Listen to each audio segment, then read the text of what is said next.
Shalom, salam sejahtera bagi kita semua. Selamat sore, saudara yang diberkati oleh Tuhan. Kembali lagi dengan saya Alvan Manuel Rizky Wiharto. Kita akan membahas Katekismus Heidelberg, pertanyaan ke-56. Dengan bunyi pertanyaan, apakah yang kamu percayai mengenai pengampunan dosa? Jawaban buat kita adalah melalui pengorbanan Kristus, murka Allah untuk menghukum manusia menjadi surut. Sebab melalui Kristus setiap pelanggaran kita dilupakan Allah dan tidak diingat lagi. Sehingga setiap orang yang percaya kepada Yesus Kristus tidak lagi berada di bawah kuasa dosa, melainkan kuasa Allah. Dari Katekismus Heidelberg ke-56 ini, kita akan membahas apa itu pengampunan dosa dalam dua poin penting. Poin pertama, pengampunan dosa berbicara tentang korban Kristus di atas kayu salib. Melalui korban Kristus itu setiap orang percaya memperoleh pengampunan dari dosa mereka.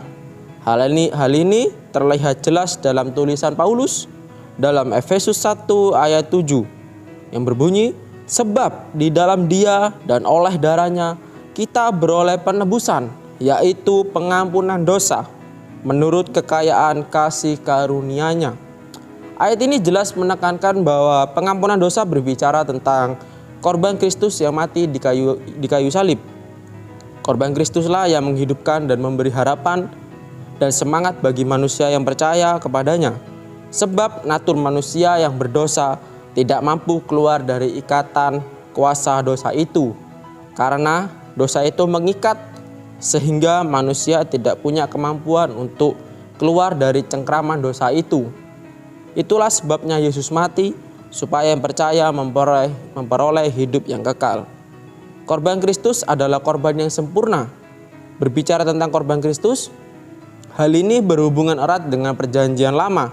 Sebab dalam perjanjian lama, setiap korban persembahan yang dipersembahkan kepada Allah berupa binatang, harus yang tidak bercacat.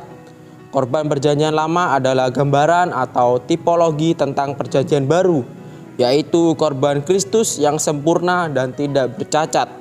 Jadi, korban Kristus itulah yang mengampuni dan menyempurnakan setiap orang percaya.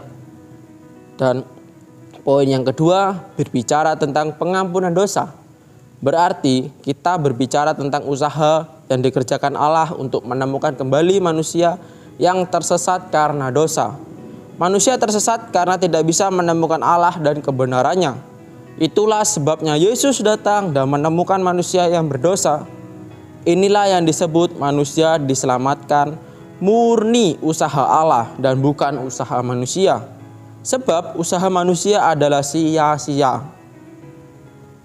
Usaha manusia hanya berujung kepada maut, tapi usaha Allah membawa manusia kepada hidup yang kekal.